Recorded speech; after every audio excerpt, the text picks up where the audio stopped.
નમસ્કાર મિત્રો, સ્વાગત છે તમારું વિડીયોમાં। તમે જોઈ રહ્યા છો દેશ, દુનિયા અને ગુજરાતના તાજા સમાચાર। વડોદરામાં પેવેલિયન હાઇટ્સની સ્કીમમાં પૈસા રોકનાર નિવૃત્ત ચીફ એન્જિનિયર સાથે ₹22.81 લાખની છેતરપિંડી કરાઈ। વડોદરાના બેંગ્લોર ગયેલા દંપતીના ઘરમાં ચોરી, ₹1.80 લાખની મત્તા તસ્કરો લઈ ફરાર બન્યા। પાનમ યોજનામાં વડોદરા કોર્પોરેશન ભાગીદાર છતાં રાહતની વિવાદિત દરખાસ્ત સ્થાયી સમિતિમાં રજૂ કરાઈ। ₹1039.54 કરોડ ચૂકવવા પડશે। વડોદરા કોર્પોરેશનની સ્થાયી સમિતિમાં ₹15.21 કરોડના વિકાસના વિવિધ કામો રજૂ કરાયા। વડોદરામાં નશાયુક્ત કફ સિરપ અને ટેબ્લેટ્સની હેરાફેરી કરતો પેડલર પકડાયો। મોંઘી બનતી ખાનગી શાળાઓ વચ્ચે સુરત પાલિકાની શાળામાં વધ્યો વિશ્વાસ। ગત વર્ષે 13,000 વિદ્યાર્થીઓએ લીધો પ્રવેશ। અમદાવાદ ઇન્કમટેક્સ બ્રિજ નીચે યુવક પર જીવલેણ હુમલાનો કેસ, તમામ 5 આરોપીઓ ઝડપાયા। સુરતમાં પ્રી મોન્સૂન કામગીરીની પોલ ખુલી, લિંબાયતમાં નવો રોડ બેસી જતા ડમ્પર ફસાયું, કલાકો સુધી ટ્રાફિક જામ થયું। વલસાડના ઉમરગામ પાલિકામાં પાણી સફાઈ સહિતના મુદ્દે વિપક્ષનો હલ્લાબોલ જોવા મળ્યો। વડોદરામાં ભયાનક અકસ્માત, રાજસ્થાનથી સુરત જતી બસ ટ્રકમાં ટકરાઈ, 7 લોકોના દર્દનાક મોત થયા। અમદાવાદના બાવળામાં ભૂમાફિયાઓ પર ખાણ ખનીજ વિભાગના દરોડા, ₹1.40 કરોડનો મુદ્દામાલ જપ્ત કરાયો। આવતીકાલથી આરટીઈ હેઠળ એડમિશનનો છેલ્લો રાઉન્ડ, 6,000થી વધુ બેઠકો હજુ ખાલી જોવા મળી। વાવ થરાદમાં શિક્ષણ કાર્ય ખાડે, જિલ્લામાં 1,000 શિક્ષકોની ઘટ, લાંબા અંતરના અપડાઉનથી 1.50 લાખથી વધુ વિદ્યાર્થીઓનું ભવિષ્ય અંધકારમય બન્યું।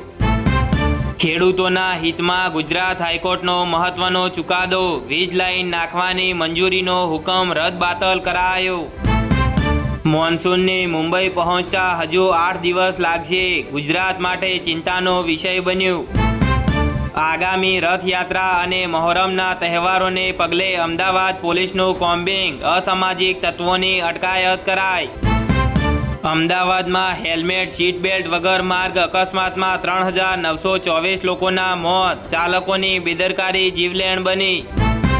વડોદરા કોર્પોરેશનના નિર્ણય પ્રક્રિયામાં બદલાવ, વિકાસના નિર્ણયોમાંથી ભાજપ સંગઠનની બાદબાકી, સ્થાયી સમિતિને અપાઈ સર્વોચ્ચ સત્તા। અમદાવાદમાં ફાયર સેફટીના ઉલ્લંઘન બદલ બોડકદેવ થલતેજ વિસ્તારની 6 હોટલો સીલ કરાઈ। સુરતમાં પાંડેસરા વિસ્તારમાં પાણી સંકટ યથાવત, 15 દિવસથી ગંદુ પાણી અને અપૂરતો પુરવઠો જોવા મળ્યો। જામનગરમાં રિક્ષામાં વિદેશી દારૂનો જથ્થો લઈ જતા 2 શખ્સ ઝડપાયા, ₹1.12 લાખનો મુદ્દામાલ કબજે, 2 આરોપી ફરાર બન્યા। જામનગરમાં લાલપુર પંથકમાં 2 વર્ષ પહેલા બાળકી સાથે અડપલા કરનાર આરોપીને 5 વર્ષની જેલ સજા થઈ। જામનગરમાં જોડિયાના કેશિયા ગામની કરુણ ઘટના, સગાઈ તૂટ્યા બાદ યુવાને જીવન ટૂંકાવ્યું, પિતાના ઠપકાથી લાગી આવ્યું હોવાનું પ્રાથમિક તારણ જોવા મળ્યું। બીએસએફના 2 જવાનને 42 વર્ષની જેલની સજા, આદિવાસી મહિલા સાથે ગેંગરેપ અને એસિડ એટેકમાં દોષિત ગણાયા। ફેક્ટરી અકસ્માતમાં 121 મોત સાથે ગુજરાત દેશમાં ટોચે, ઇન્સ્પેક્શનના નામે માત્ર હપ્તારાજ જોવા મળ્યું। ગુજરાતની તમામ આશ્રમ શાળામાં શિક્ષકોની ભરતી મામલે નિયમો ઘડવા હાઈકોર્ટની સૂચના કરાઈ। શરમજનક ઘટના, જામનગરના જામજોધપુરમાં 3 વર્ષ સુધી પુત્રી સાથે દુષ્કર્મ આચર્યાનો પિતા પર જ આરોપ લાગ્યો। સુરત, જામનગર અને વડોદરામાં મનપાની કચેરીને બોમ્બથી ઉડાવી દેવાની ધમકીથી ખળભળાટ મચ્યો।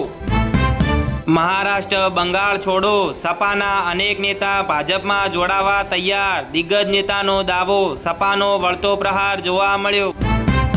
દિગ્ગજ ભાજપ નેતા અને પૂર્વ સીએમ ઉમા ભારતીની તબિયત લથડી, હરિદ્વારથી દિલ્હી જઈ રહ્યા હતા।